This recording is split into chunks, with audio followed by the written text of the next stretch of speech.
18h35 et donc on s'est dit que ça serait bien de commencer. Ah oui, c'est fort. Commencer à l'heure.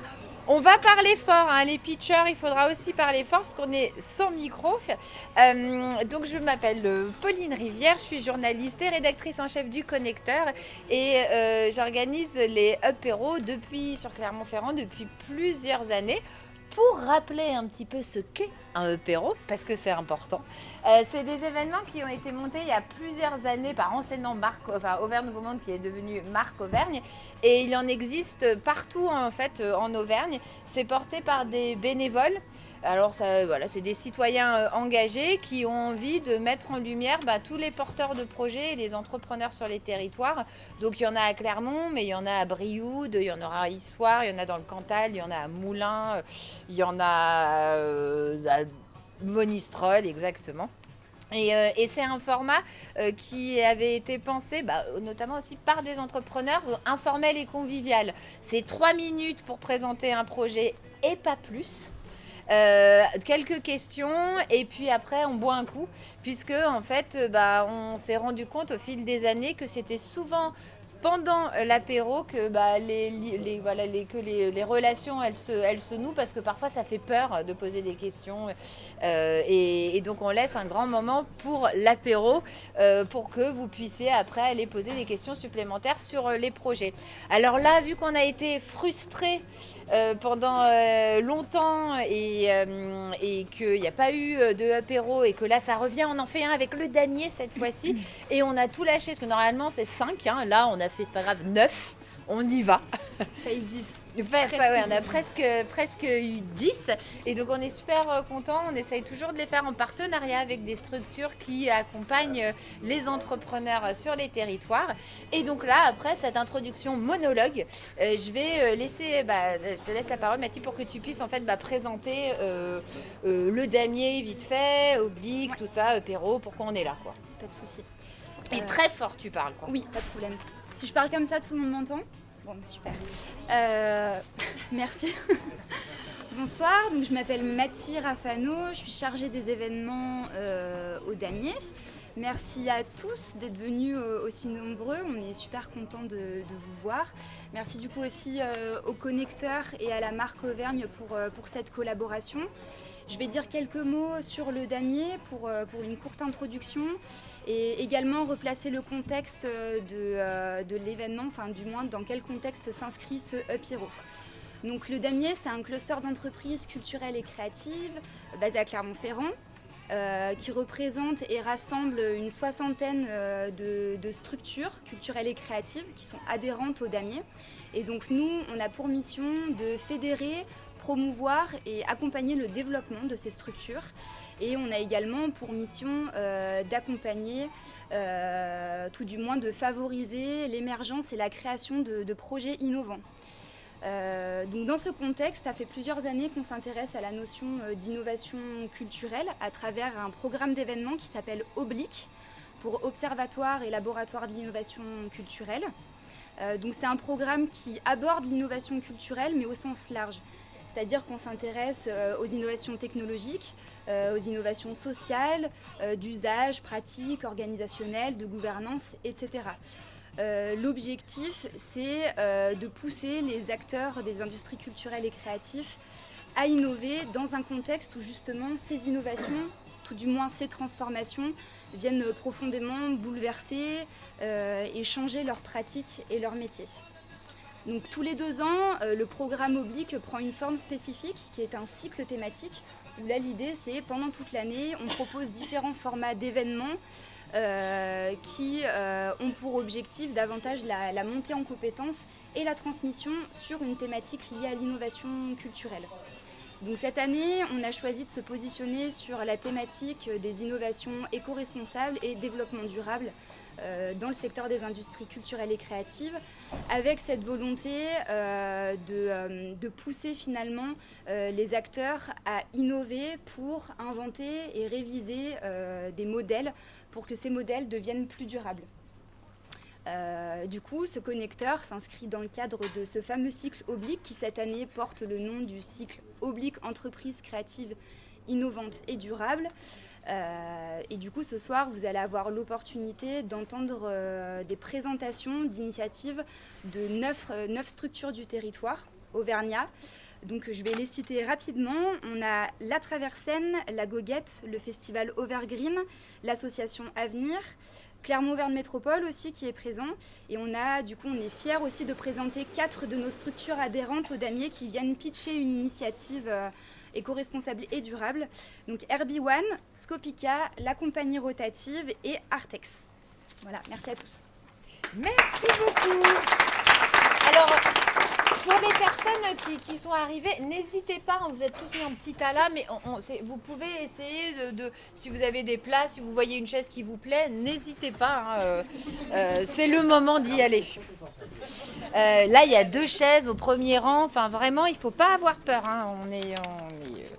Donc on va commencer avec le premier pitch de Julien Dayer de Traversenne. Alors Julien, on s'est croisés il y a pas longtemps dans une éco-fiction sur Montferrand, mais ça n'a rien à voir.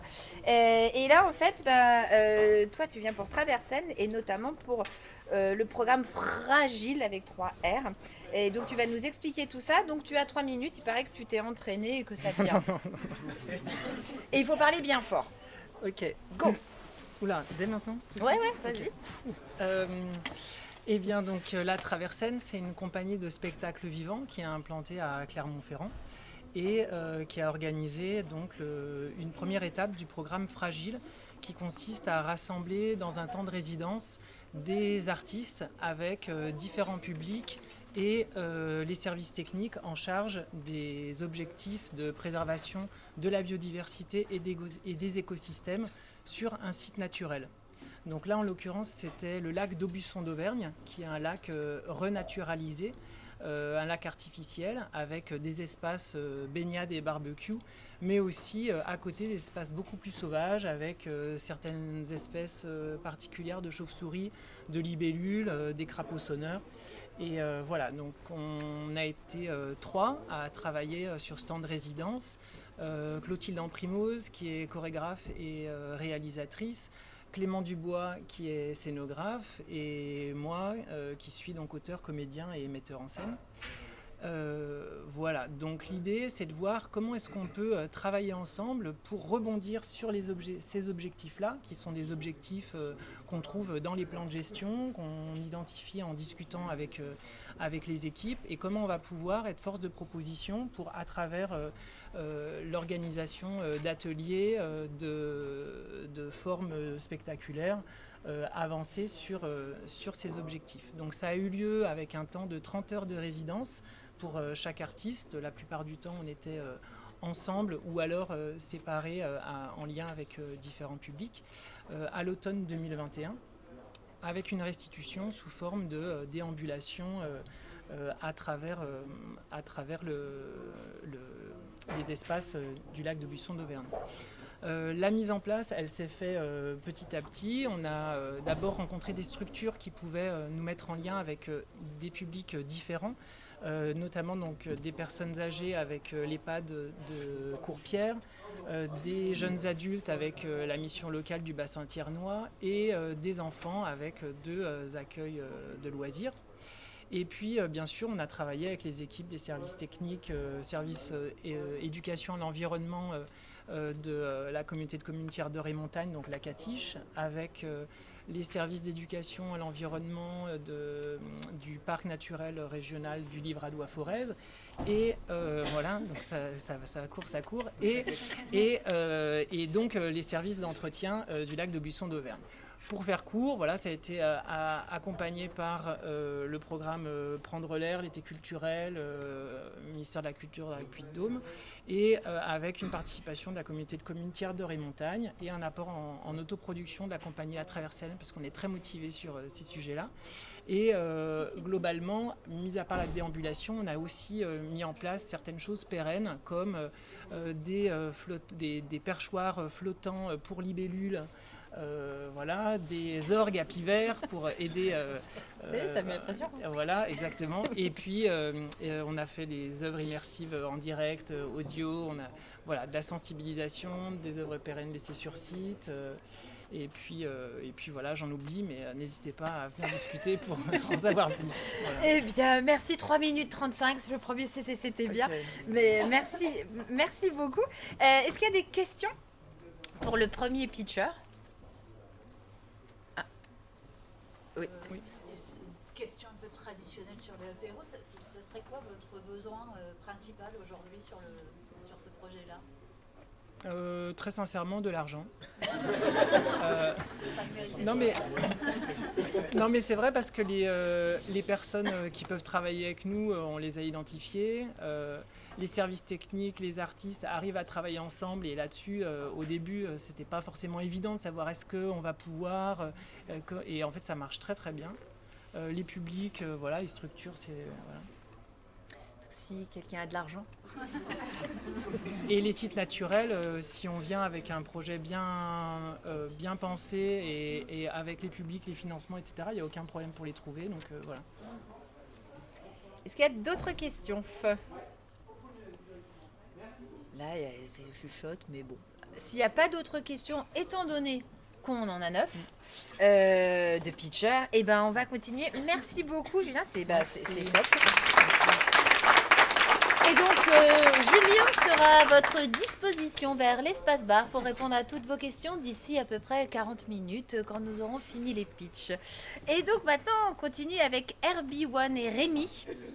Hop. Moi aussi, je veux bien de l'argent. D'accord, bon, alors on va dire que c'est une constante. Hein. Donc, Rémi, tu as fondé Herbie One, qui est une agence de conseil en événementiel, et donc tu vas nous présenter, donc en 3 minutes, hein, l'agence, et notamment aussi un nouveau collectif sur de l'événementiel durable, mais j'en dis pas plus, sinon je divulgage. Pas trop teaser. Voilà, je tease pas trop, et donc, ah oui, alors, quand je fais ça, c'est 30 secondes, pour éviter de faire comme ça. Très bien, impeccable. Parti. Voilà. Bonsoir à toutes, bonsoir à tous. Donc, je me présente Rémi Bonin de la société Herbie One. Donc, je vais vous parler ce soir d'événementiel éco-responsable, durable et engagé. Alors là, tout de suite, vous posez la question, c'est quoi le concept de faire de l'événementiel à l'ère du Covid et de parler de transition énergétique à l'ère du dérèglement climatique? Moi, je me pose cette question tous les jours. Ça fait à peu près 18 ans que j'organise des manifestations.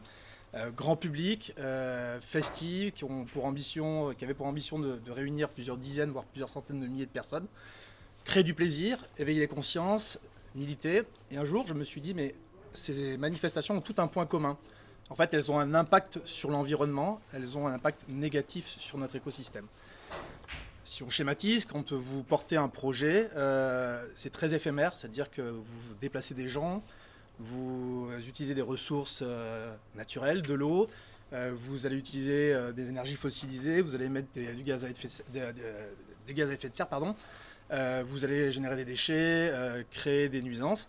Tout ça a un impact, c'est ce qu'on appelle l'empreinte carbone d'un événement, comme un être humain.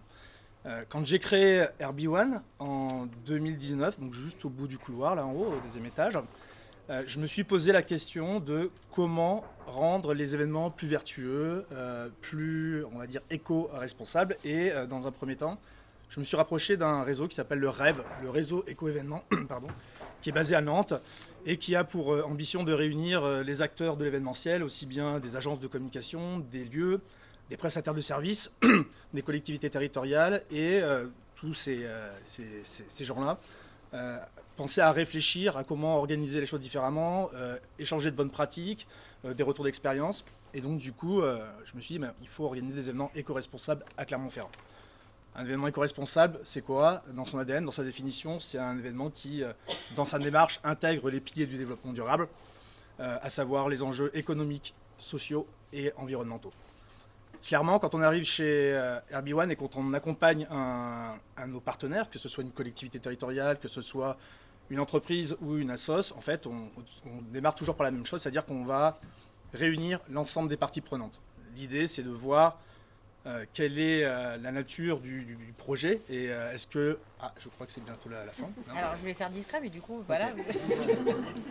En fait, il faut que le projet soit porté au plus haut niveau et que les gens soient convaincus du bien fondé. Clairement, on n'est pas là pour aller chercher un Oscar, on n'est pas là pour se donner bonne conscience, on est vraiment là pour changer les choses. Donc ça, c'est la première étape. La deuxième étape, on va passer au scan l'événement, c'est-à-dire qu'on va identifier s'il y a des bonnes pratiques, s'il y a déjà des choses qui ont été faites dans les éditions précédentes, si tant est qu'on ait des éditions précédentes. Donc on va essayer d'analyser ce qui s'est fait. Ensuite, troisième point, on va écrire une feuille de route. On va se fixer des objectifs, sachant qu'on est dans une démarche d'amélioration continue. On ne pourra pas tout changer en année 1. Il faudra 1, 2, 3 éditions pour essayer de se fixer des objectifs, à la fois sur les transports, à la fois sur la restauration, à la fois sur la gestion des déchets ou sur la gouvernance du projet. Et ensuite, quatrième et dernier point, il va falloir insuffler toute cette dynamique auprès des parties prenantes, qui sont à la fois le staff, les bénévoles, les prestataires de services et les collectivités territoriales et les partenaires. Ça sonnait ? 3 minutes 30. Ok. C'est bien là, comme ça, c'était une belle fin, comme ça, c'est net. Merci beaucoup. Merci. Est-ce qu'il y a des questions? Oui, moi j'en ai une. Est-ce que vous pensez que c'est possible d'organiser des événements sans utilisation d'énergie fossile? Et est-ce que vous l'avez déjà fait? Alors moi je ne l'ai pas fait, mais je pense que c'est possible. C'est possible. C'est possible. En tout cas, l'énergie humaine, c'est tout à fait envisageable. Mais oui, il y a des événements qui ont fait des choses très low-tech. Est-ce qu'il y a d'autres questions? Oui. Tu peux nous dire sur quel événement tu interviens? Ben là, je suis très content de voir mes petits camarades d'Overgreen, en l'occurrence, qui vont pitcher juste après. Mais non, sur la région, j'ai eu l'occasion de faire l'étonnant festin aussi. Et après, sur des manifestations un peu plus grandes comme la fête de l'UMA et le festival Solidaise, entre autres. Ouais. Et là, on accompagne un événement un festival climat qui est basé à Lyon, qui est organisé par Alternatiba et qui aura lieu en juillet, justement sur les enjeux climatiques. Alors moi j'ai une question, ça coûte plus cher de faire un événement éco-responsable? Je ne sais pas si ça coûte plus cher, néanmoins il faut quand même passer plus de temps, il faut se donner les moyens humains, organisationnels et peut-être oui en effet financiers pour organiser les choses de bonne manière. Est-ce qu'il y a d'autres questions? Qu'est-ce qui est le plus dur à gommer, à réduire en termes d'impact? En fait, ce qui est le plus dur à réduire, il faut savoir que dans un événement, 75% des émissions sont dues au déplacement des publics. Parce qu'ils viennent forcément en véhicule, donc qu'il faut éradiquer, c'est ce fameux déplacement. Donc on peut y pallier en mettant des transports en commun, ou en encourageant le covoiturage, ou en encourageant les déplacements de transport doux. Mais on ne pourra pas empêcher les gens de venir en voiture. Et c'est ça, aujourd'hui, qui pollue le plus dans un événement. Ah ben je n'ai pas pensé à ça. Très bien, donc le gobelet en carton, c'est pas suffisant, on va dire. En fait, l'impact des spectateurs. Ouais. Ça, c'était il y a 10 ans. Ouais. Ouais. Non, mais en fait, on pense pas. Quand on pense à l'événement une fois sur place, on pense pas en fait à l'impact des gens. Eh bien, merci beaucoup, Rémi. Merci. Et donc, pareil. Il sera là pour répondre à toutes vos questions. Et on continue avec la goguette et donc le duo Laura-Jonathan. Donc vous êtes deux, donc je vous laisse, allez-y, le siège. Bah ouais, moi je me mets là. Et donc on va parler tiers-lieu et je ne vais pas en dire plus parce que vous savez très bien en parler, allez-y. Hop. Donc du coup, Laura et Jonathan, on a créé La Goguette, qui est un tiers-lieu qui se situe dans le quartier de la Gare. On a ouvert il y a 1 an et demi. Donc c'est tout récent. C'est un tiers-lieu qu'on a créé notamment pour sensibiliser aux enjeux écologiques, de le faire de manière non moralisatrice et plutôt du coup dans la sensibilisation. Donc si vous ne connaissez pas, c'est un espace de 500 mètres carrés. On a une cour de 200 mètres carrés. À l'intérieur se trouvent plein d'activités différentes. Nous, on défend 3 activités. L'artisanat, l'art et la paysannerie, qui peuvent se manifester sous forme d'ateliers. Donc là, ça va être des ateliers pratiques. On travaille côté avec les enfants, avec les écoles du quartier. Et jusqu'à 99 ans, j'espère un peu plus. Mais voilà, tout public. Le but, c'est si vous n'êtes pas initié, de vous initier. Et si vous êtes expert d'un domaine, de pouvoir le transmettre. C'est un lieu de rencontre. Donc, c'est-à-dire que nous, on aime à dire qu'on n'a pas un public cible et on y tient. Au début, on ne comprenait pas quand on disait ça. Et en fait, le but, c'est de vraiment arriver à créer des rencontres entre les activités et entre les publics. Parce qu'un tiers-lieu, c'est aussi ça. C'est un lieu où les personnes ne se rencontreraient jamais et d'arriver schématiquement dans une programmation, dans un tas d'ateliers, de faire que ça soit possible. On a du coup aussi les moments de rencontre. Les moments de rencontre, ça va être conférences, débats, expositions, scène artistique, scène vivante. Tout ça, ça vient vraiment agrémenter l'espace. Le but, c'est que c'est des temps qui sont un peu plus conviviaux, familiaux et où ça nous permet aussi de toucher un public qui n'est pas peut-être premièrement sensible à l'éco-responsabilité. Mais nous, le but, c'est une fois qu'ils rentrent dans l'espace de se dire « Waouh, il se passe quelque chose et j'ai envie d'en découvrir un peu plus ». Oui, et la grosse partie aussi de l'éco-responsabilité, c'est dans son restaurant en fait, puisque c'est un lieu où le restaurant est central sur place, le bar-restaurant un petit peu, et où on a un petit peu questionné toute la manière dont on peut alimenter, dont on peut nourrir, dont on peut proposer à boire, etc. sur place, et comment on peut mieux le penser aussi.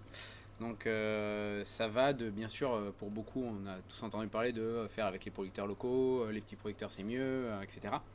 C'était déjà d'aller vraiment poser cette question-là. Est-ce qu'en effet, sur du local, on fait que des trucs bien? Est-ce qu'en effet, c'est toujours judicieux de passer qu'avec des petits producteurs ou pas? D'accord. Et puis ensuite, c'était aussi savoir gérer les déchets derrière d'un restaurant, parce que c'est quand même une des activités qui est très polluante aussi, en fait, la restauration, qui produit énormément de déchets. Donc c'est pour ça que sur place, par exemple, on va être un des rares restaurants à Clermont à avoir un compost.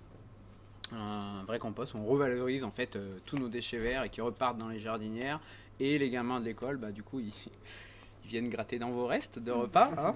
Et puis il y a des belles petites plantes qui ressortent de ça et qui retournent dans l'assiette derrière. Donc voilà, c'est un lieu en fait un peu d'expérimentation, d'échange entre plein de personnes. Je sais pas si on peut lui donner un objectif réel au fond, mais c'est plutôt d'essayer plein de choses et de voir où est-ce qu'on peut les amener et qu'est-ce qu'on peut faire avec tout ça. Donc voilà. Voilà. Là, j'ai essayé de Mot de la couper fin. court, là. Qu'est-ce qu'on peut faire avec tout ça? Merci beaucoup. Est-ce qu'il y a des questions pour la goguette? Oh, oui. C'est quoi On n'entend pas. Votre prochain rêve pour la goguette, votre prochain projet? Alors on en a plein. On a le premier. On a chacun un en fait. Non, on aimerait bien ouvrir un jardin partagé avec les enfants de l'école, de l'élémentaire du quartier. Ça serait un projet, donc on a un terrain en tête. C'est des discussions qui sont long terme, donc ça c'est un des projets. On aimerait bien. Nous on a, enfin après moi c'est personnel aussi de mon côté, c'est que moi je suis issu de familles paysannes de l'autre côté, dans le Livre-d'Or-Forez, et il y avait l'idée en fait de coupler notamment la partie restaurant à une vraie exploitation et arriver à produire un petit peu plus directement en lien en fait avec, que cette exploitation soit en lien avec le restaurant. Et pourquoi pas justement aller sur ce que disait Laura, c'était peut-être d'amener à un moment ou créer des ponts entre ces gamins qui sont en ville et cette exploitation arrière et faire de la découverte derrière. Donc voilà, ça c'est un des gros projets à long terme, d'arriver à produire un peu nous-mêmes et de le montrer comment on fait aux autres. Est-ce qu'il y a une autre question pour la goguette? Moi j'en ai une. Enfin, les artistes, vous avez parlé de comment on fait pour venir faire un atelier, pour venir faire un concert? C'est vous qui allez chercher les gens ou comment ça se passe? Au début c'est ce qu'on faisait, mais à présent non, les gens nous écrivent ou c'est du bouche à oreille. Nous, ce qu'on regarde surtout, c'est si le projet, parce que dans l'art, il y a 1 million de projets, le but c'est de voir si ça correspond à l'ADN de la goguette. On a une ligne directrice entre guillemets, et le but c'est d'essayer de valider ça. Du coup, ça se fait plutôt dans ce sens-là. Et après j'aime à chercher aussi des gens qui peuvent... Souvent, ce qu'il y a, c'est qu'on a beaucoup de monde au final qui vient sur place pour le restaurant, pour le bar, parce qu'on a implanté un endroit où il y a une forte demande. Et en gros, quand ils arrivent pour ce restaurant, ils nous demandent souvent qu'est-ce qui se passe tout autour, dans les autres pièces, dans les autres bâtiments, puis nous, on communique aussi sur place. Donc en fait, c'est presque une sorte d'hameçonnage un peu, ce restaurant, quoi, pour les faire rentrer au fond de cet espace, parce que c'est pour ceux qui ne sont jamais allés, il faut faut oser, hein, des fois. Au début, ça va mieux, maintenant on a éclairé, mais au début, c'était un vrai coupe-gorge, le truc. Et, Ce qui était le charme. ouais, je sais pas. Une manière de Ouais, storytelling. En fait, Et- on a un passage et après, nous, c'est qu'on aime aussi ce genre de lieu où on passe et quand on Il y a même passe des et endroits secrets et créer de la surprise. on est transporté. Mais voilà, faut aimer. Donc du coup, il y a ce restaurant-là, et après l'idée c'est que sur place, ils se rendent compte de tout ça. Donc ça a mis un temps, mais ça s'est fait, ça se fait de plus en plus, et maintenant du coup on a de plus en plus de personnes qui demandent qui prennent conscience en fait de ce qu'est le projet en entièreté, qui prennent conscience des espaces qui sont mis à disposition et des outils, parce que c'est ça quand même au fond, vraiment la goguette, c'est la mise à disposition d'espaces et d'outils, un peu comme ici mais sous un autre format, et qui du coup souhaitent les utiliser. Ok. Eh ben oui, parce que voilà, là, c'était ouais, dépassé. c'est bien. Là, non, c'est bien. Merci. Nous, on est au bar. Hein. Vous, la goguette, pareil, sont déjà au bar. Et donc, on va continuer avec la compagnie rotative et Raphaël. Alors, la compagnie rotative est une agence, je lis, une agence Vas-y, dis. d'innovation responsable qui accompagne les médias dans la transition écologique de leurs activités, notamment. Et- C'est bon, t'as résumé. Voilà, et donc tu as 3 minutes ou moins si tu veux faire un petit challenge pour nous raconter un peu ce qui s'y passe. Bonjour à tous, je m'appelle Raphaël Poujon, je pilote effectivement la compagnie rotative. Alors j'ai une petite question pour commencer. Combien il y en a là qui sont abonnés à des médias? Genre payants, qui payent? Ouais, quand même, il y en a un petit tiers. Ce qui fait pas quand même beaucoup. J'ai posé la même question à des étudiants la semaine dernière que j'ai reçu des étudiants de l'ESSEC. Il y en avait 0 sur 30. 0. C'est pas grave. Enfin si, c'est grave. Mais ça veut dire quelque chose. Ce que ça veut dire, c'est qu'on a une vraie crise de confiance. Même si vous êtes abonnés, vous êtes sympa, vous êtes tous abonnés à la montagne en mode c'est bon, faut qu'on le dise et tout. Ce qui n'est pas vrai. Ou vous la lisez pas. Moi, je la lis pas. Et donc, ces abonnements-là, derrière, enfin la crise qu'il y a derrière, c'est vraiment une crise de confiance qu'on a dans les médias. Une crise d'opacité, une crise de communication qu'on a avec ces médias, avec lesquels on n'arrive pas à communiquer ou à comprendre. Bref, une vraie crise culturelle.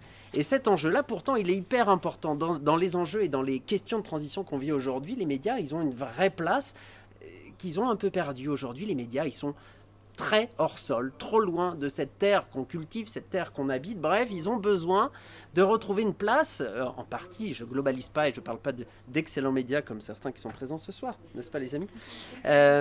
Mais ils ont besoin de retrouver cette place, de retrouver une place concrètement de proximité avec la terre, avec les citoyens, etc. Et ben nous, c'est notre job à la compagnie rotative, notre job c'est d'accompagner les médias, pas que, on accompagne aussi d'autres organisations, mais on accompagne les médias à retrouver leur place, à faire cette transformation culturelle en fait, pour essayer de retrouver cette place en proximité avec les gens qui peuvent être nos lecteurs et tout ça. Comment on le fait concrètement? Notre outil principal, c'est l'intelligence collective. Donc, on design des ateliers, des marathons créatifs qu'on a pu le faire avec les amis du Damier d'ailleurs il n'y a pas très longtemps. Ils sont là. On design du contenu aussi et qu'on diffuse, notamment via une newsletter qui s'appelle La Missive, où on part à l'exploration autour du monde des médias en transition. Et voilà, on accompagne aussi tous les métiers du groupe Centre France, puisque c'est notre casquette. On est une filiale du groupe Centre France La Montagne. C'est la montagne et puis c'est plein d'autres métiers derrière. On pilote la RSE, la responsabilité sociétale de l'entreprise, c'est un mot barbare, mais pour accompagner la transformation du groupe Centre France, on accompagne ces métiers-là aussi, pour essayer de se poser les bonnes questions, de comprendre surtout d'abord quels sont les enjeux qui sont à l'œuvre, qui sont puissants, et de leur faire comprendre comment, encore une fois, les médias peuvent trouver leur place dans ces enjeux-là, comment ils peuvent se remettre en question, comment on peut questionner des mécaniques de journalisme de solution. Ça veut dire quoi déjà ça? C'est 30 secondes. 30 secondes. De journalisme de solution, comment on peut travailler sur, encore une fois, une proximité beaucoup plus grande dans la relation avec le lecteur, comprendre ses enjeux, etc., lui donner plus à voir et à participer à cette vie qui est la vie de la société et du territoire dans lequel il est, parce que, encore une fois, c'est de la responsabilité des médias d'y participer. Voilà. Donc si vous voulez en savoir un peu plus, n'hésitez pas, vous tapez compagnie rotative sur vos internets. Il n'y a pas de truc qui s'appelle pareil. Donc ce sera avec plaisir qu'on pourra aussi en parler et imaginer plein de trucs ensemble. On est très très très ouverts. Merci beaucoup. Ah mais attends, Tu pars direct? Ah oui, et on fait aussi un programme d'incubation. Putain, faut pas que j'oublie, sinon je vais me faire tuer. On fait plein de choses différentes, je suis désolé. On a un programme d'incubation, c'est-à-dire on accompagne des porteurs de projets médias, mais qui viennent de toute la France pour justement, eux aussi, les aider à monter leur programme et leur projet autour de ça. Putain, j'ai pas oublié. Est-ce qu'il y a des questions? Pardon. Oui, toujours. Il y en a une ici, oui. Justement, est-ce que tu peux nous donner un exemple de projet que vous avez accompagné sur justement cette dimension innovation? Et je peux prendre un des projets qu'on a actuellement justement dans notre promotion, dans notre nouvelle promotion qui s'appelle Marguerite. On a des noms de femmes célèbres et écrivaines célèbres pour nos promotions. Et donc on en parlait tout à l'heure, un projet qui s'appelle Vino Futur, qui est donc une jeune femme qui travaille, son mari est viticulteur, elle travaille dans des magazines spécialisés autour de ça et elle a voulu, par ce nouveau média, qui est un média papier, amener ses lecteurs, ses passionnés du vin à se projeter dans un univers du vin en 2072 pour leur donner à comprendre, à entrevoir les réalités qui pèsent sur les enjeux qui pèsent sur ce monde du vin en termes écologiques. Et donc elle fait du récit, ce qu'on appelle de la design fiction. Et donc elle fait des récits assez embarquants par le récit, puisque c'est le levier le plus puissant de la transformation culturelle. Par le récit, donner à voir, à comprendre et à se dire « Ok, il faut qu'on bouge ». Voilà. Pour un petit exemple de Vino Futur. L'histoire et le vin. Pardon? Le meilleur levier, c'est l'histoire. Et le vin, bien sûr, exactement, tu as raison. Est-ce que tu peux répéter le nom du Vino Futur. Elle a fait, c'est un média papier pour l'instant qui est en un exemplaire, elle travaille sur le deuxième. Une petite question, est-ce qu'il y a justement dans ce monde-là en transition des médias, est-ce qu'il y a des aides qui sont spécifiques justement pour la transformation des médias sur ces volets-là, ou finalement c'est une filière, un secteur d'activité qui n'est pas encore complètement dedans, quoi? Alors il y a des aides industrielles qui existent un peu pour les vieux médias qui sont installés, comme la montagne, mais c'est des aides qu'il y a comme finalement pour toutes les autres entreprises industrielles, pas spécifiquement.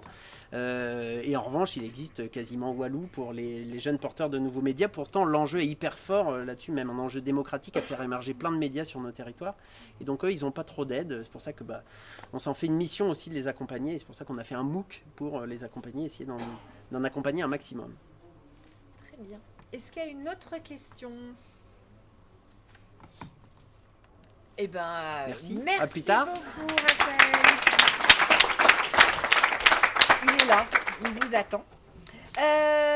Et on va continuer avec Guillaume et l'association Avenir. Alors, donc l'association, c'est une association. Ah, vous êtes deux en fait. Guillaume, t'as dit Guillaume. Ah, on n'a pas ce Guillaume, week-end. du coup, parce que ça va, alors c'est bon, tu pourras mettre que le petit visuel, Guillaume, ça marchera Guillaume, pour les deux. Donc je me décale. Donc association d'insertion sociale, et vous avez notamment des activités qui peuvent notamment aussi avoir un intérêt quand on parle industrie culturelle et créative. Et donc vous avez 3 minutes aussi. Vous faites comme vous voulez pour présenter. Voilà, vous avez 3 minutes. Donc du coup, Avenir, en fait, c'est une structure qui accompagne les personnes dans leur démarche recherche d'emploi, et on les forme sur différents ateliers et chantiers, en fait. Ils sont tous tournés autour du développement durable. Donc on a un chantier, en fait, on a une épicerie à Brassac qui permet en fait de présenter en fait différents producteurs en fait du territoire, des artisans, et aussi nos produits. Tous les objets donc sont vraiment issus du territoire, et ça permet de présenter un petit peu à la population en fait les différents produits. Il y a un pôle menuiserie avec du coup Guillaume qui s'en occupe, où on éco-conçoit du mobilier en fait, donc fabriqué avec du bois de palette qui est démantelé. Donc ce bois sert aussi pour, tout ce mobilier peut servir pour l'événementiel. On fait pas mal de réalisations sur mesure en fait. On peut fabriquer des stands, ou on peut fabriquer des chalets, des abris, pas mal de choses comme ça. Il y a un pôle maçonnerie en fait intérieur et extérieur. Donc le pôle maçonnerie extérieur travaille vraiment sur les méthodes traditionnelles, et le pôle intérieur en fait essaie de proposer toujours des solutions le plus compatibles possible avec l'environnement. Et on fait aussi de la déconstruction, donc plutôt que de démolir carrément, en fait, on essaie de récupérer au maximum les matériaux en fait pour pouvoir s'en resservir. On a un pôle espace vert qui sert à entretenir en fait les chemins, les rivières, voilà. Et on fait aussi tout ce qui peut être balisage, pour des sites touristiques. On a un pôle en fait autour du vélo, la mobilité douce. En fait, on récupère des vélos, on les remet en vente, on fait de la location de vélos aussi, donc ça peut aussi servir pour l'événementiel par exemple. Un pôle événementiel en soi qui permet de coordonner un petit peu tous ces chantiers autour de demandes spécifiques. Un pôle consigné lavage, du coup, qui est lié aussi avec Pampas. Ce pôle, en fait, ça permet en fait de récupérer des contenants en verre, de les remettre à la disposition des producteurs. Et en fait, on fait aussi de la location de vaisselle pour des événements. Et un pôle collecte et tri, en fait, on récupère du papier, du carton, des vélos, des palettes, soit pour les s'en servir en interne, soit pour les remettre à disposition de syndicats de déchets ou autres, en fait, dans la filière. Et donc, du coup, sur chacun de ces chantiers et ateliers, il y a des personnes qui sont en recherche d'emploi, qui viennent se former, réacquérir les compétences de base, en fait, nécessaires à l'employabilité.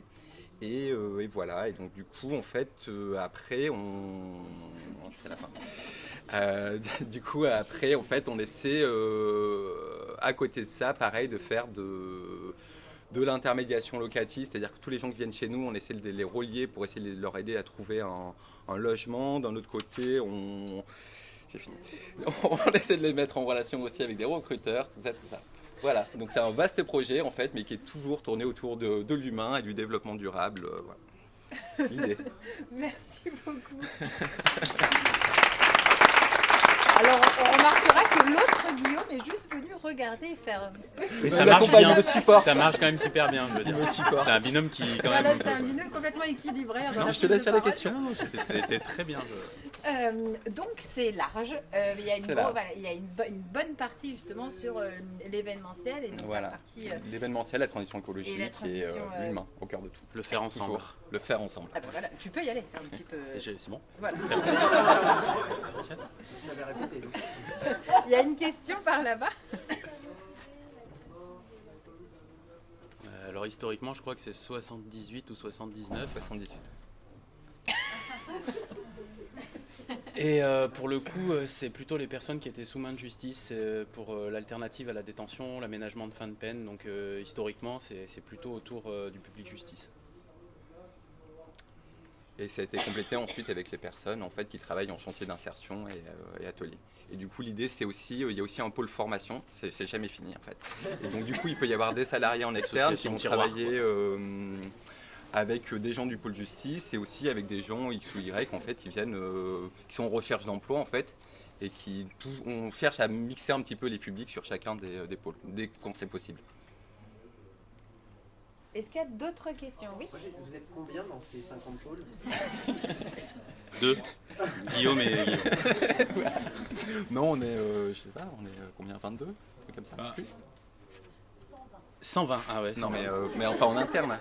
Si. Non, mais moi, elle nous dit 120, nous on dit 120. Hein, Il y a 120 et 22, c'est une petite fourchette. Mais voilà. De permanence. Voilà.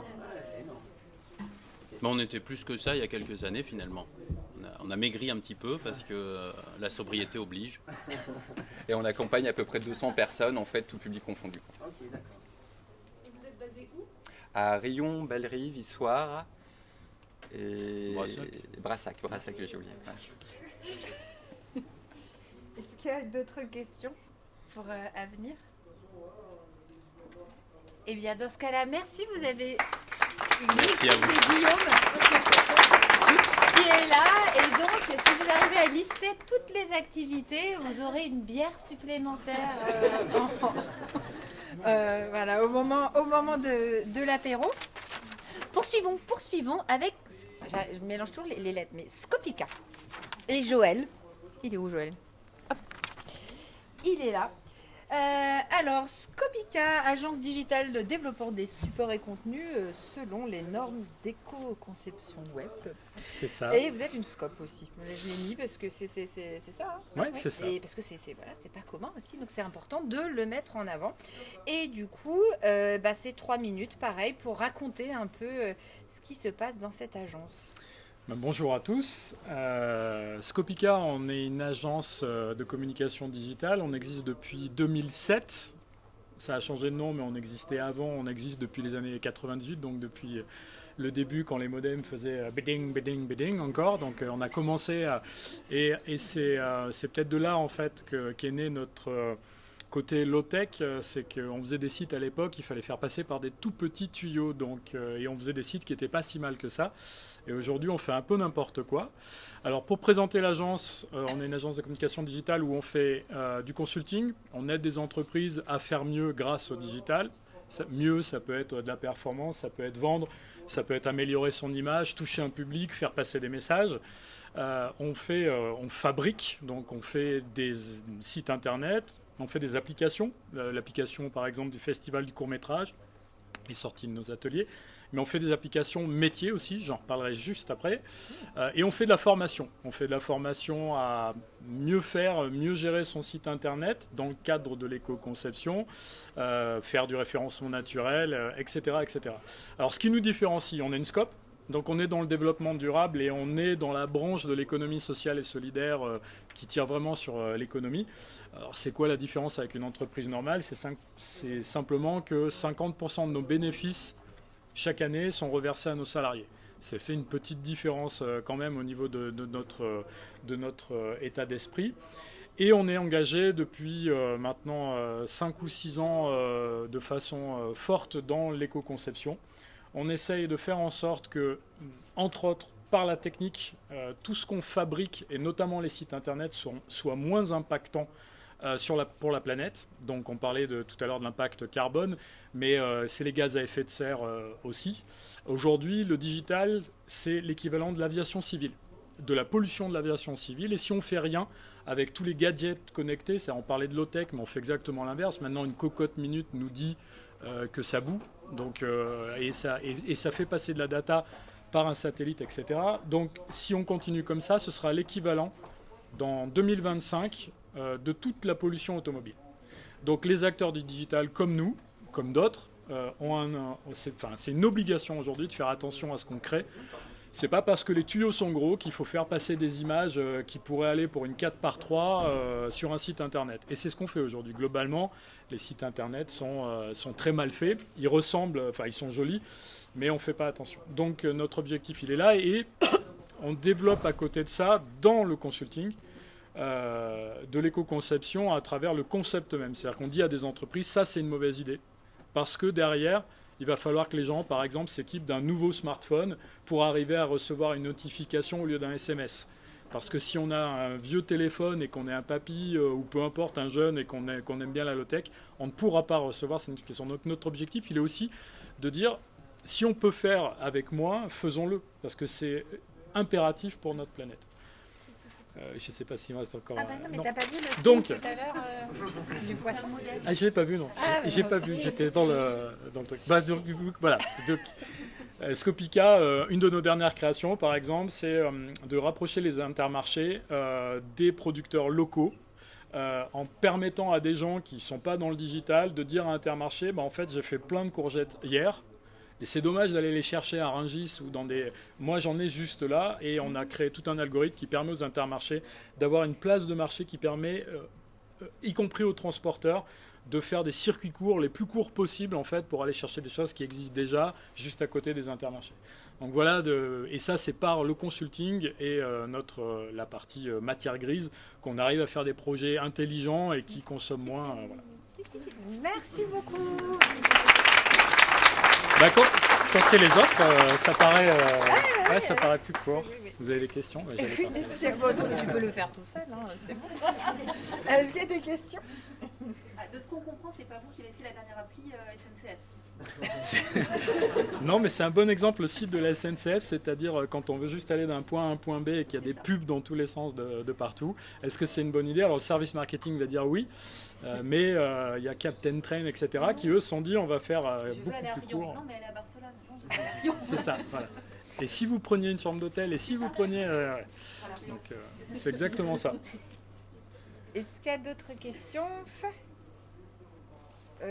Moi j'en ai une parce que tu parlais de bonne idée, mauvaise idée, voilà, l'impact environnemental qu'on peut avoir dans nos décisions digitales finalement dans une entreprise. Mais si c'est déjà fait, est-ce que on peut en fait réduire son impact. L'éco-conception, c'est dès le départ ou c'est mort.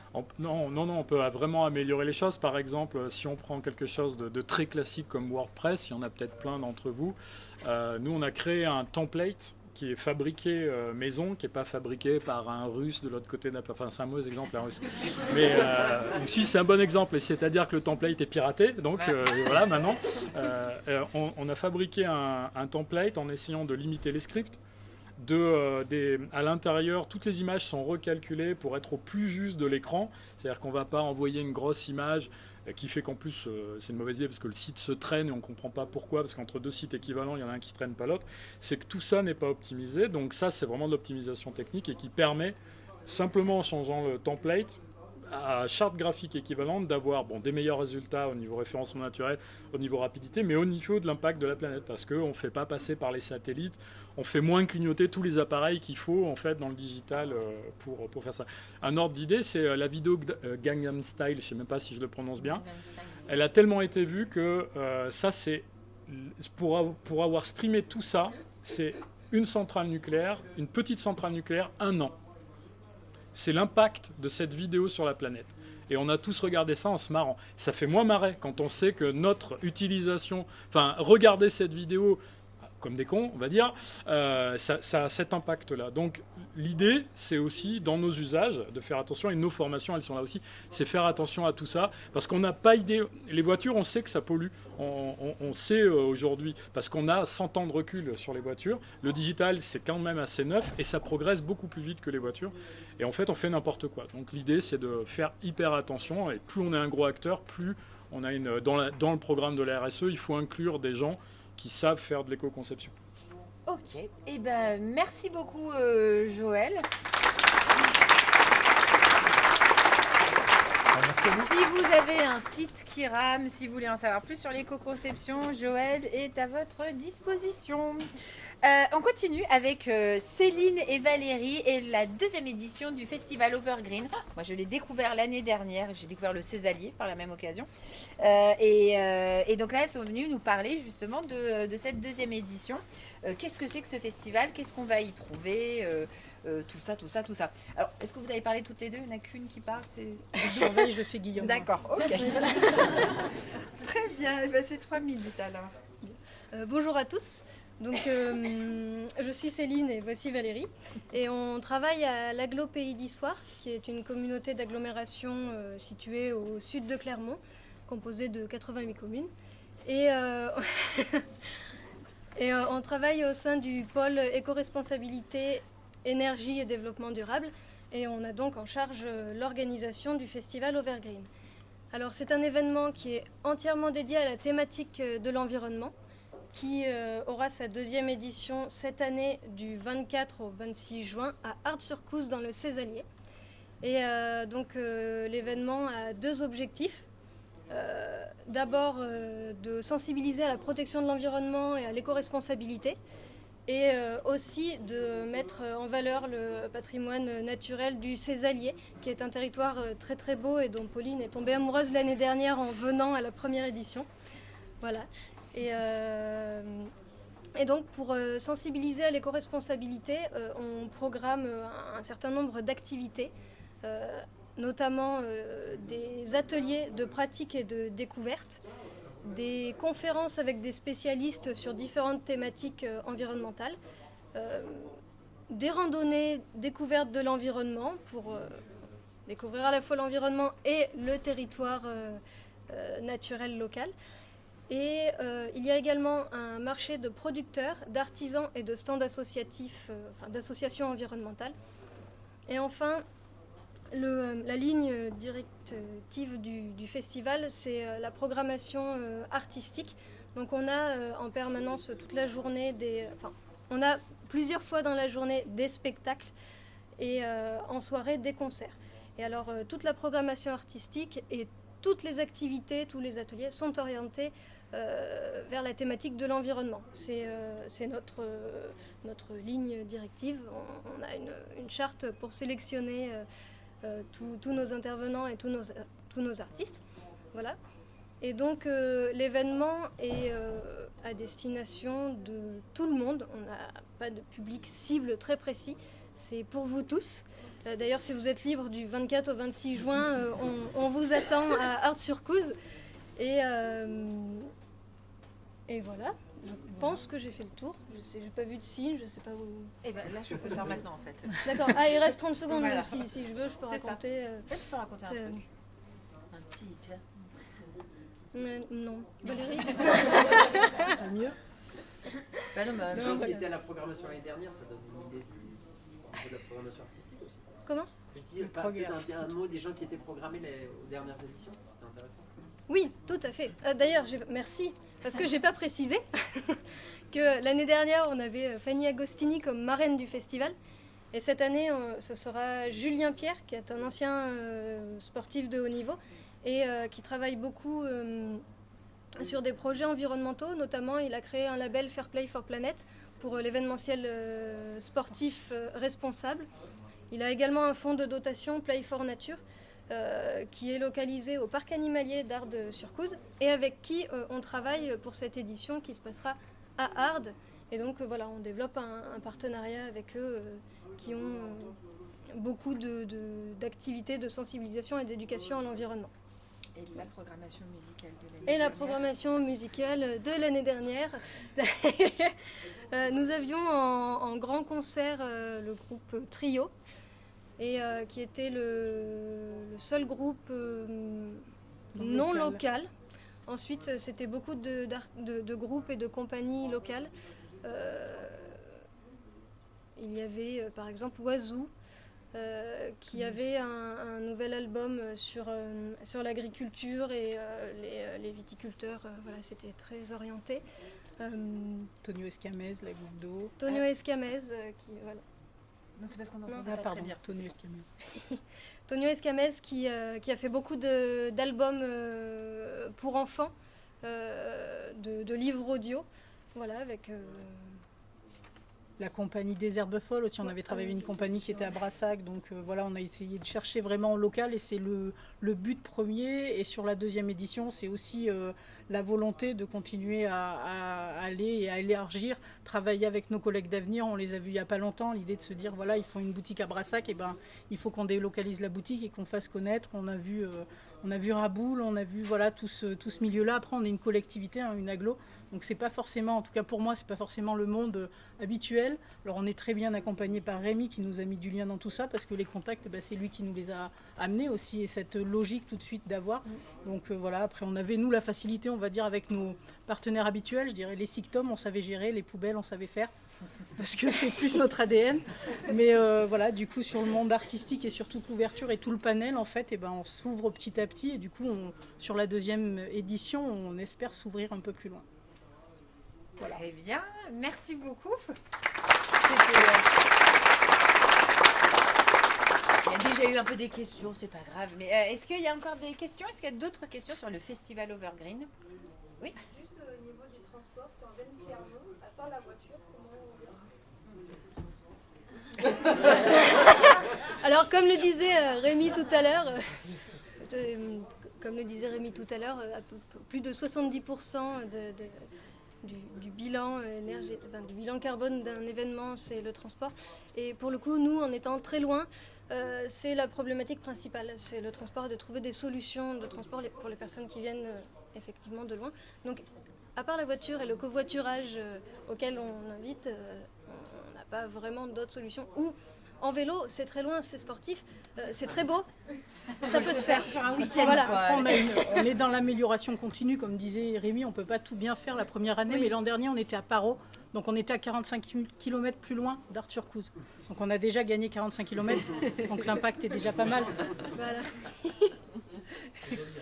On redescend pour plus d'accessibilité.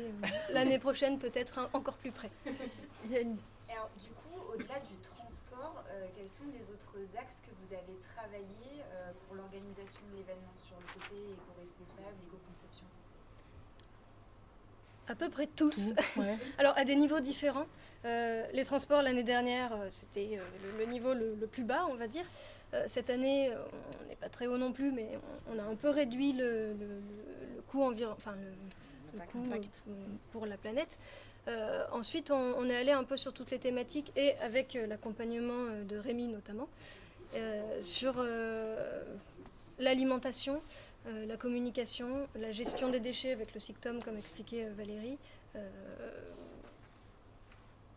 La réflexion du site aussi, tout est pensé en fait. Le choix pour du que ce soit, site, économe. la fourniture en énergie, en eau, voilà, c'est... Enfin, vraiment, on essaie d'aller sur toutes les thématiques d'un événement éco-responsable. Et d'année en année, on espère être de mieux en mieux. Même, enfin, voilà, après, là où c'est plus facile, c'est que dès le début, on est rentré dans cette démarche-là. Et on s'est appuyé sur des professionnels du secteur. Eh bien, le temps défile, le temps file et tout ça. Donc, merci beaucoup. Merci Pauline. Et donc, Overgreen, c'est du 24 au 26 juin. Vous en entendrez parler très prochainement de toute manière. Il reste 2 pitchers, alors on va continuer. Puis après, on pourra prendre l'apéro. Donc, Clément avec Artex. Clément, il est là. Et donc là, on va parler économie circulaire. On va parler ressourcerie, entre autres. Et on va parler... J'ai perdu ma liste. Non, mais c'est assez tentaculaire. Et culturel, c'est Très ça. bien, c'est ça. 3 minutes, tu peux y aller, vas-y, go. Tu fais un signe. Alors, le poisson, c'est 30 secondes avant. Ok, voilà. Très bien. Bon, je sais pour le Oui, poisson. c'était en poisson. Bonjour à toutes et à tous. Donc, je suis Clément Dubois, je suis scénographe décorateur pour l'événementiel, le théâtre, l'opéra.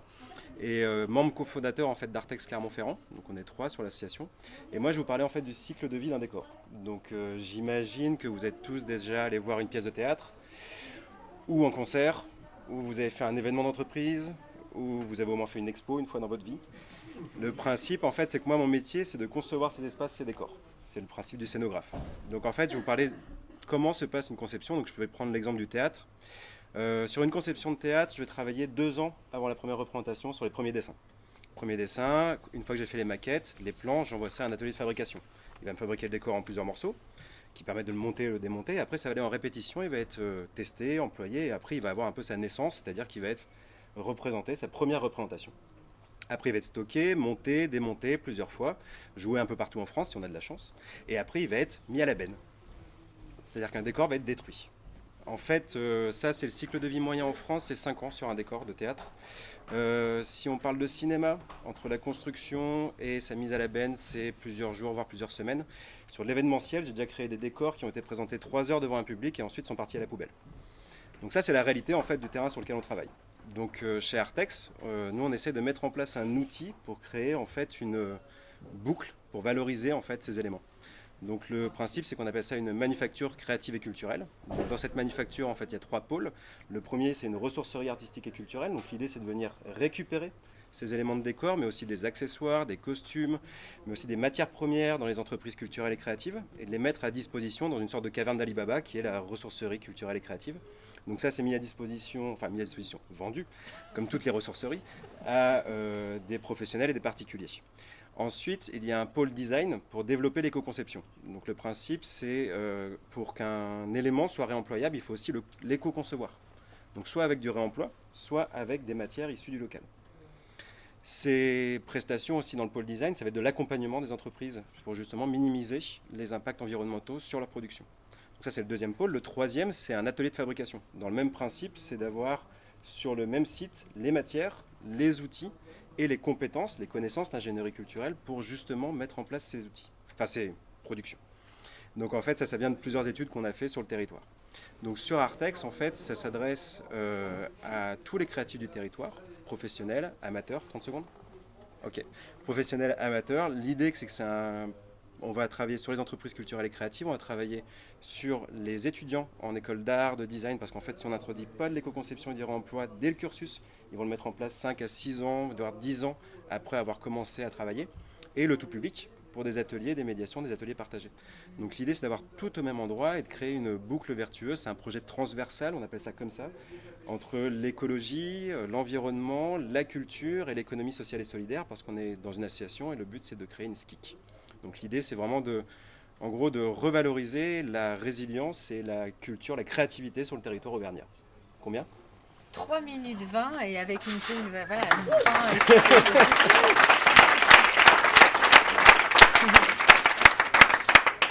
C'est bien que tu t'applaudis. Ouais, merci. Ouais, c'est bon, c'est fait, j'arrête. Pour les questions, on est 3, vous posez des questions à Soledad et Christine. Est-ce qu'il y a des questions justement? Oui. Ça existe ailleurs? Oui, alors en fait, on fait partie d'un réseau national qui s'appelle le RESAC. En fait, il y a des ressourceries artistiques et culturelles qui sont en train de popper un peu partout en France. Donc, ça fait 10 ans quand même que ça existe sur la région parisienne. Et en fait, on est épaulé par notamment Damien Forget à Nantes, qui a monté la ressourcerie culturelle et qui nous a mis en lien tous les 3. Et justement, on se fait épauler par ce réseau national pour le montage de projets. Et aussi l'idée, par exemple, Lyon, ils sont sur le même projet avec ressourcerie, matériel, construction, donc le même principe de manufacture. On est déjà en lien avec eux. Le but, c'est d'avoir des échanges en fait sur la grande région, c'est-à-dire travailler et de mettre même, enfin, au très long terme, de mettre au commun les ressources, de se dire bah tiens en fait j'ai besoin de tel élément de décor, il existe à Lyon, bah, on peut peut-être le récupérer au lieu de le produire et de le fabriquer. L'idée, c'est vraiment de sortir du linéaire et de faire du circulaire en fait et du territoire. Excusez-moi, la ressourcerie à Clermont, vous travaillez avec eux aussi? Alors les ressourceries généralistes, oui, en fait. Il y en a plusieurs, il y a à Clermont, il y en a une autre aussi à Vichy. Il y en a une à Issoire, il me semble. Alors celle d'Histoire, on les a contactés. Justement, on va se faire des échanges, notamment par rapport à des intrants de matière qui sont un peu particuliers. Ils ont des trucs type, ils ont récupéré des vieux trucs, années 60 ou 1900. C'est vintage, des objets, c'est très sympa. Bah, du coup, justement, l'idée, c'était de se dire, on met en commun, ça reste à Histoire, parce qu'on ne va pas non plus surstocker, parce que là, on a un local pour un début d'activité, il fait 240 mètres carrés. On a eu l'opportunité de récupérer 5 collectes, donc c'est déjà quasiment plein. On est à près de 50 tonnes de déchets, enfin de produits détournés. Donc là, on est déjà, voilà. Mais du coup, l'idée, c'est aussi de faire un réseau avec ça en disant, bah tiens, il y a ça à Histoire. Ah bah tiens, en fait, nous, on ne peut pas le récupérer tout de suite, mais il y a peut-être cet élément de décor qui est dans tel dépôt. Si on entend parler, on peut mettre en lien les personnes. Ouais, dans la région, il y en a 3, Issoire, Clermont, Vichy. Ouais, et on est en lien avec eux. Et après, c'est de savoir aussi si on a un intrant particulier, que ça a plus de chances d'être utilisé, par exemple, dans une ressourcerie, plutôt que dans une ressourcerie artistique et culturelle. Dans le même sens, eux, c'est plus compliqué de vendre un élément. Ils vont plutôt l'amener à nous parce que c'est atypique et que ça pourrait intéresser quelqu'un dans l'art, dans la culture ou dans le design. Est-ce qu'il y a une autre question? Alors moi, Ok. non mais sur le... Parce que pour le stock, pour savoir ce qu'il y a, genre bout de ciel bleu de telle taille, enfin, comment c'est fait? C'est un tableau Excel avec des petits mots-clés Entre autres, ouais. Ouais, c'est... En fait, donc sur la première grosse collecte qu'on a fait, donc c'était une opportunité. En fait, on a eu la place de l'émergence qui nous a permis de financer un local sur un an. Place de l'émergence. La place de l'émergence, c'est avec France Active, c'est des entrepreneurs engagés. Et donc du coup, par la Banque des Territoires, on a eu une certaine somme qui nous a permis de payer le local.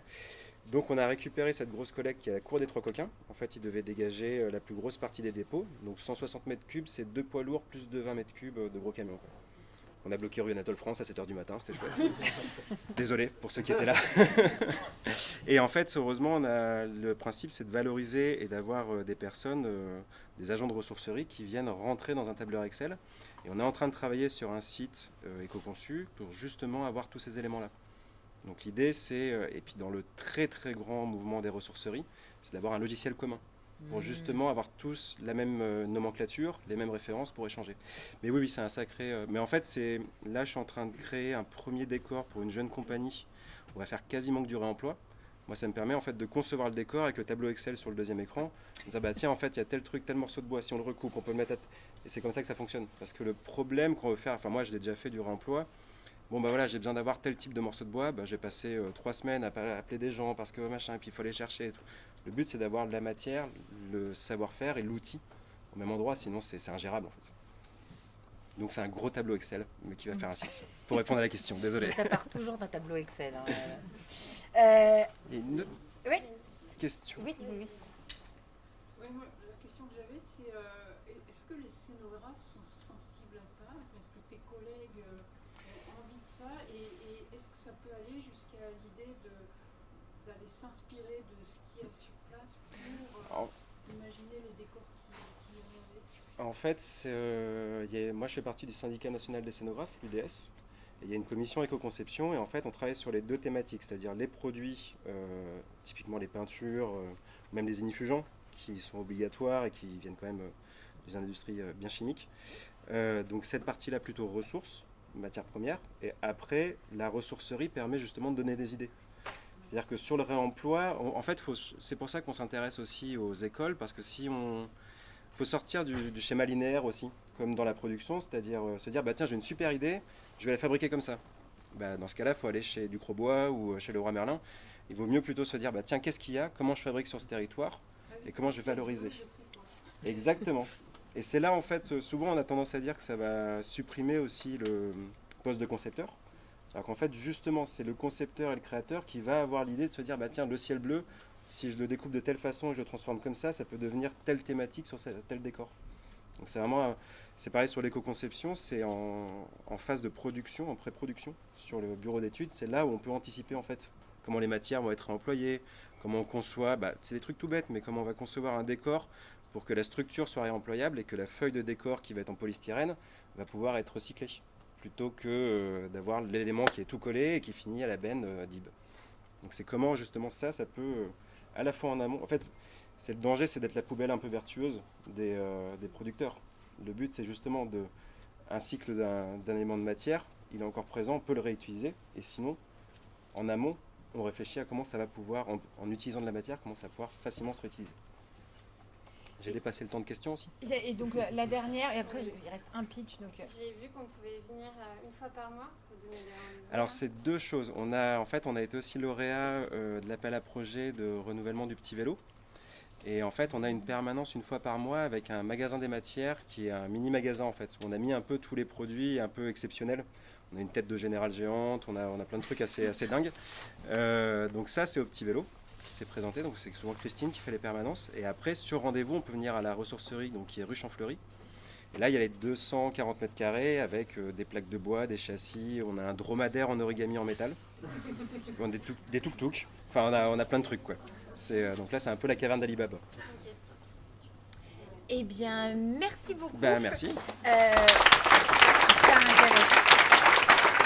Et on va terminer avec le dernier pitch, et donc avec Violaine Magne de Clermont-Auvergne Métropole. Quand vous rentrez après dans le fichier de Violaine, vous êtes au courant de tout ce qui se passe sur la métropole en termes, sur tout ce qui est développement durable, éco-responsable. Et donc là, le but, c'est de présenter un peu le projet, c'est ça La vision. La vision, voilà. On va dire ça exactement, comme ça. La vision sur ces sujets-là. Alors, pareil, 3 minutes et quelques questions, et on terminera avec vous, Violaine. C'est parti. Donc bonjour, donc à Clermont-Auvergne Métropole, donc moi je suis en charge de la stratégie climat. Alors à l'heure d'écrire ce pitch, là je vous avoue, cette nuit entre 5h et 6h du matin, je me suis demandé est-ce que c'était pas un peu décalé la métropole au milieu des industries culturelles et créatives, parce que moi je fais pas vraiment de la création, je fais vraiment de l'administration, voir si on veut être méchant de la technocratie, mais je voulais pas le dire parce que ça, sinon vous allez faire ouh. Donc voilà. Et puis en plus je travaille sur un domaine qui est pas super funky, le changement climatique, c'est-à-dire un peu l'apocalypse. Je ne sais pas si vous avez lu les derniers rapports du GIEC. En gros, on va se la faire courte. Si on n'arrive pas à stopper net nos émissions de gaz à effet de serre, on va vers 1,5 degré de réchauffement d'ici la fin du siècle. Bon, c'est-à-dire vague de chaleur, chaleur extrême, etc. Et puis, si on rip sur les 2 degrés, en gros, on sait qu'on va atteindre vraiment des seuils de tolérance critique pour tout ce qui est végétaux et animaux, alors que déjà, dès maintenant, on nous dit que la biodiversité et la végétation en général, notamment les arbres, sont extrêmement impactés déjà par la chaleur. Donc voilà, ça, une partie de mon boulot notamment, c'est diffuser ces trucs-là. C'est vachement, c'est très gai, c'est léger. Donc voilà, donc je vous le dis, si vous souffriez pas d'éco-anxiété, de solastalgie, tout ça, comme ça, je vous le donne. C'est gratuit, c'est cadeau.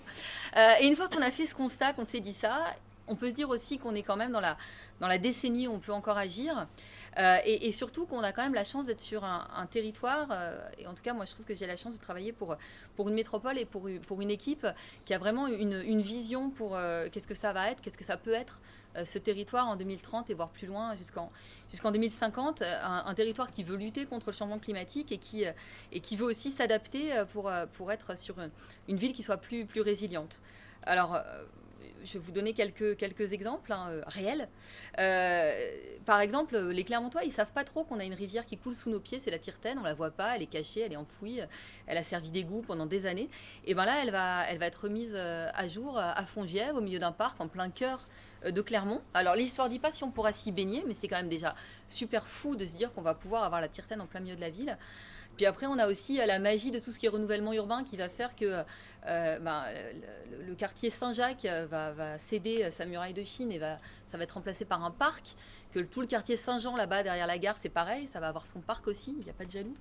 Et puis les Vergnes, alors sur le papier, les Vergnes, ça sonne un peu comme une chanson d'Orelsan, hein. Et ben en vrai, ça va devenir un quartier fertile. On va pouvoir planter des tomates, cueillir des framboises. Ah, déjà 30 secondes. Et ça peut être aussi la question de la chaleur renouvelable. Je ne sais pas si vous savez on va être chauffé au bois massivement grâce à des réseaux de chaleur. Si vous voyez des tranchées partout dans la ville, bah c'est ça. Donc ça, c'est un labyrinthe de tuyaux qui vont permettre d'être chauffés aux énergies renouvelables. Et puis c'est aussi enfin la fin de l'addiction de la ville à la voiture. Parce que est-ce que quelqu'un aurait pu imaginer un jour qu'on aurait pu faire du vélo sur Côte-Blatin? En tout cas pas moi, parce que avec les 3 voies de bagnole, etc., c'est un peu compliqué. Pour terminer, moi je voulais ça, c'est les vraies choses, c'est la vraie vision, c'est les vraies idées qui existent aujourd'hui. Moi je voulais vous en soumettre 3 autres, alors ça qui sont juste sortis de mon imagination à moi, parce que moi je décide pas sur la métropole, hein. Moi j'imagine et j'en vis quoi. Et donc du coup je m'imaginais une grande pataugeoire place de Jaude quand il fait très chaud l'été.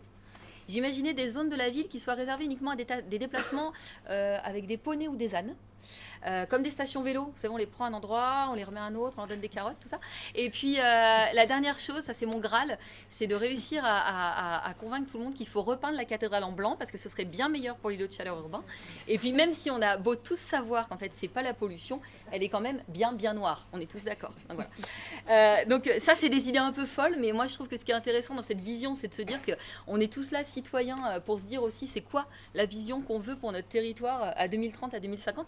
Et ça passe aussi par des idées folles. Donc pour tout vous dire, la tire-taine, au départ, l'idée de débuser la tire-taine, c'était tout d'abord une idée complètement folle. Et aujourd'hui, elle va se faire à l'horizon 2025.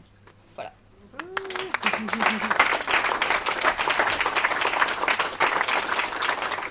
Merci beaucoup. Ça a commencé un peu dur et puis après on va vers l'espoir et Oui, l'espérance. j'ai essayé. Ouais, est-ce qu'il y a des questions? C'est bien du coup votre service qui portait la Semaine européenne du développement durable Tout à fait. sur Clermont. Est-ce que vous pouvez nous dire ce qui se prépare là pour cette année? Oui. Quand est-ce que Alors, donc la semaine du développement durable, chaque année, c'est des dates qui sont décidées au niveau national, donc c'est en septembre, alors j'ai plus les dates exactes, mais en gros c'est 15 septembre, début octobre.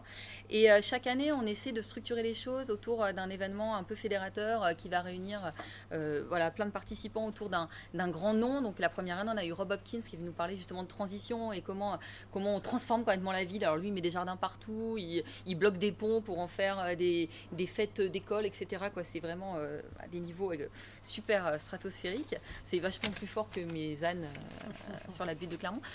Et puis après, on a eu Isabelle Delannoy, qui est un peu moins connue, mais qui travaille de manière très intéressante sur les questions d'économie et de questions comme ça climatiques et environnementales. Et cette année, on est en train de travailler, alors c'est pas complètement acté, alors du coup c'est un petit teaser, hein. Il faudra suivre l'actu, mais on devrait avoir Cyril Dion qui devrait venir nous causer aussi à l'Opéra. Et puis on travaille avec tout le réseau de fresqueurs. Je ne sais pas si vous connaissez les fresques du climat. On travaille avec tout le réseau de fresqueurs pour organiser, ce serait eux qui organiseraient, mais on les appuierait, une fresque géante. Et le troisième événement, ce serait comme chaque année la métropole qui organise ces rencontres de la transition où elle propose à tous les acteurs qui le souhaitent de venir parler de leurs initiatives. Et puis la métropole vient parler aussi des siennes. Et c'est une espèce de grande rencontre comme ça, un petit peu comme ici. Alors, peut-être un peu moins informel. L'apéro est peut-être moins bon, je sais pas, on va goûter tout à l'heure. Mais en gros, voilà, où on se rencontre et on discute de toutes nos initiatives sur la transition. Donc voilà pour la Semaine européenne du développement durable. Mais le programme n'est pas complètement construit encore. Excusez-moi, est-ce que vous avez participé au festival Coupe de courant, justement? Alors l'année dernière, non, et justement, on est en lien avec eux cette année pour voir si on peut faire des choses en synergie. Ouais. Ça fait le même... Tout à fait. Tout à fait. Est-ce qu'il y a d'autres questions pour tout savoir sur la vision de la métropole et des transformations à venir? Oui. Dans le service, vous êtes combien à gérer tout ça, cette politique, stratégie Alors en fait, on est une direction développement durable et énergie où en gros, il y a vraiment des services très opérationnels comme typiquement le service qui s'occupe de développer les réseaux de chaleur où ils sont 6. Et dans la direction développement durable énergie, en tout, on est une petite vingtaine. Et moi, dans mon service stratégie et animation, on va dire qu'on est bientôt 4. Et surtout, on a des services civiques qui nous accompagnent. Donc ça, c'est super parce que c'est vraiment la jeunesse, les idées, etc. Et puis, on a souvent des stagiaires aussi qui viennent nous souffler plein de bonnes idées. Donc en gros, on fonctionne en temps normal à 6. Très bien. Oui, non, j'étais là. Oui, donc. Non, mais merci beaucoup, Violaine. Merci. Donc, Violaine est à votre disposition si vous voulez en savoir aussi un petit peu plus sur ces nouveaux projets, l'histoire de la tire-tête. Moi, je vais venir voir. Et donc, voilà, vous venez de clôturer ce apéro. Merci beaucoup, c'était super intéressant.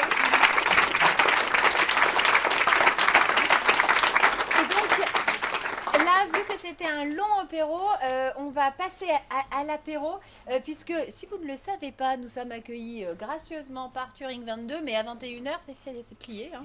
Donc voilà, si on va avoir le temps de prendre l'apéro, il va falloir commencer. Et pour l'apéro, nous remercions Marc Auvergne et le Damier, qui, grâce à eux, nous permettent de boire un verre et de grignoter en toute convivialité.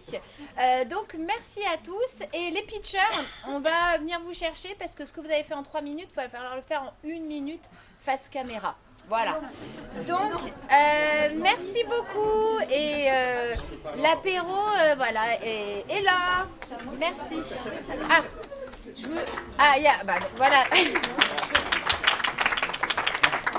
Je vous demande juste une toute petite minute d'attention supplémentaire. Donc le Up Hero, comme je vous le disais tout à l'heure, s'inscrit dans le cadre de notre cycle thématique oblique entreprises créatives, innovantes et durables. Et donc notre prochain rendez-vous, notre prochain événement va se dérouler le 12 avril à Clermont-Ferrand, à la Coupole, qui est aussi à Adhérent-Damier. Et ce sera une rencontre professionnelle autour des enjeux durables et éco-responsables dans les industries culturelles et créatives. Et on aura le plaisir à cette occasion d'accueillir l'un des représentants du Shift Project, Juliette Vigoureux, qui est pilote de la partie cinéma sur le Shift. Et on aura aussi de beaux intervenants qui viennent de notre territoire et qui sont spécialistes des questions de RSE, de développement durable et d'éco-responsabilité. Et aussi à suivre de près, le cycle a pour objectif d'une part d'inspirer les acteurs du territoire, mais aussi et surtout de les accompagner dans leur transition écologique. Et c'est pourquoi cette année, on a l'ambition de proposer aussi des formations professionnelles. Et la prochaine, ce sera une formation sur le numérique responsable, avec toute cette dimension stratégique, comment on construit des outils plus durables, et qui du coup est programmée le 8 et le 9 juin 2022. Voilà. Merci. Et on retrouve toutes ces informations sur le site internet du Damier. Merci beaucoup. Et maintenant, alors l'apéro